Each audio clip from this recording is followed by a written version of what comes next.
I'd like to start out by congratulating you on your ASC award nomination. It is really exciting, and I'd love to talk about, the episode of Cabinets that you shot, and what drew you to the series. It's obviously, an anthology, so you were doing your own thing, not necessarily connected to any of the other DPs working on the series. So what was it that brought you onto your particular episode? Well, thank you for inviting me on to chat about this a bit.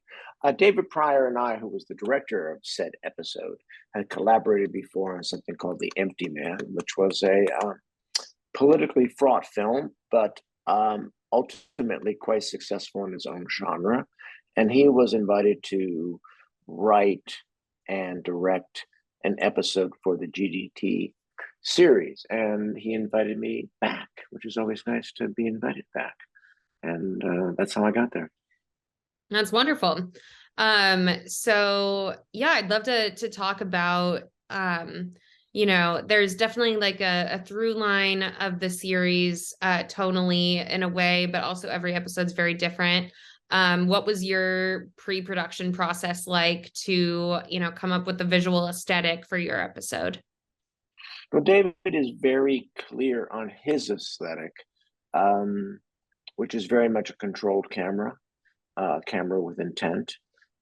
What was interesting about the series is that the connective tissue, interestingly enough, is actually through production design. It was the same production designer for all the 6 episodes. And of course, she had designed many of Guillermo's previous feature films. So even though some of them were, futuristic, some of them were period pieces, ours was a period piece that took place in the 70s. There was a thread of Guillermo's taste among the whole thing in terms of design of show. Other than that, though, Tamara, she did an amazing job because she had 6 totally dissimilar pieces, which is difficult enough to design a series, much less 6 of them, which are totally dissimilar in tone and look, with 6 different directors and 4 different DPs. So kudos to her, first off.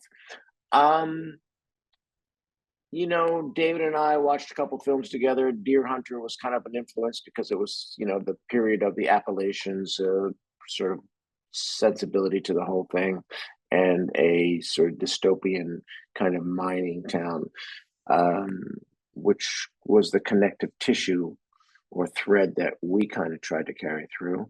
Working class, hard times, and then this event happens. So what was, one of the biggest challenges trying to shoot this episode? Like many episodics, the challenge is always, get the work done in a given amount of time. Miles Dale, who was our producer, was extraordinary in supporting the photography and making it work. We had an extraordinary grip and electric team and camera team, which couldn't have done it without. They were incredibly facile because they were diving from one DP and one director to the next, unlike traditional episodic, which you get into the thread of the episode, and then possibly the director will change the tonality of something, but you certainly know who the DP is. There's always that incredibly steep learning curve on day one, which is, nope, we're not doing it like you guys did it yesterday. We're doing it this way, and that's also with Robert Johnson and Michael Hall, our gaffer, had that to deal with that sort of thread. Nope, we're not using hard light, soft light, bottom light, top light. Nope, we're not using handheld. We're using incredibly controlled camera movements or whatever. So much of that is to try and get that done within the structure of a series, which is, very little prep for the technical support, the guys that basically support me, the men and women that do that job. And, they're always on to something else. And somehow during my little episode, they're trying to prep, Guillermo Navarro's episode, who came right after me, which is a totally different sort of sensibility. So I think that was the biggest challenge.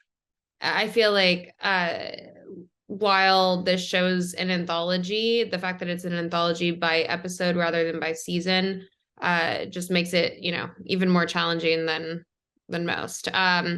Yeah. It does. And to interrupt you for a second there, but that's what makes it interesting. Mm-hmm. That's what gave it its own tonality. The fact that they took, Guillermo took that chance and went, okay, let's make X number of them, and they can all be very different.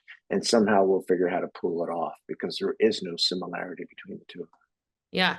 So, I mean, what's something you're most proud of achieving with your episode? Finishing it. That's always good, It's always a plus to get the director's wishes in and the producers a lot of time. We had some challenges, and part of it was, thinking on the fly. Because like much of episodic, sometimes locations drop out and looks drop out and whatnot.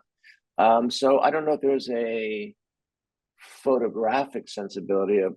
I think we achieved everything that David wanted to, and the look that David wanted.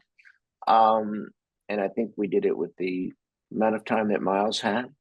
So that I would say was the crowning achievement.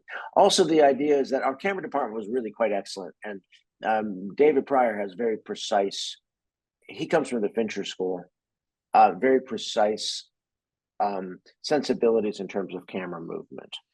And I have to say that the crew caught on to that very quickly, and we didn't have to do many repeated takes because we didn't get it. They understood the concept. In fact, we're with it wholeheartedly.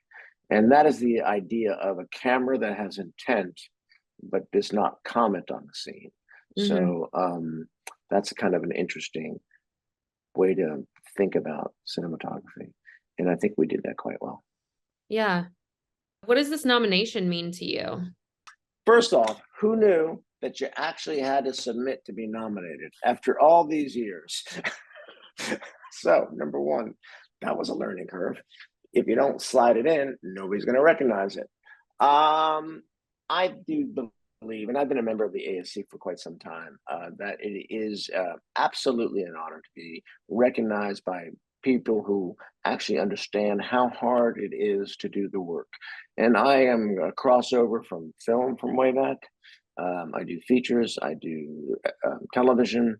So that being recognized by the people who do the same work is really quite quite humbling, actually. And the people that were nominated alongside of me have done phenomenal amount of work and kinds of work. So yeah, it raises a goosebump. Yeah.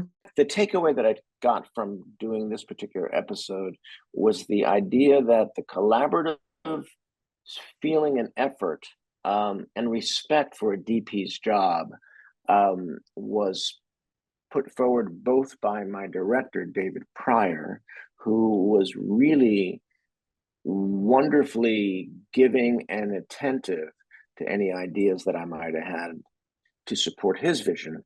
But even more so than that, the idea that Miles Dale, our producer, understood that. And the role of the cinematographer has been diluted ever since the advent of digital, because the cinematographer used to have the vision or the image in his head or her head.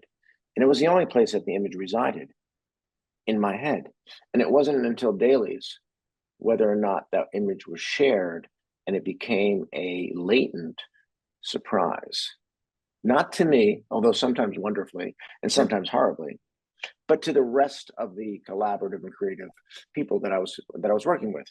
With the advent of the monitor and the advent of digital, it seems as though that everybody just points a camera and says, oh, look, it's exposed and here we go. In this particular process, the role of the cinematographer was valued highly, and in fact, almost revered, because I was brought on because I had a specific knowledge of narrative storytelling through pictures, and that was respected. And that's what the takeaway was. which is what allows the quality work to be done. Mm-hmm. Because without that, all we do is point. And with that knowledge and respect, then we can create.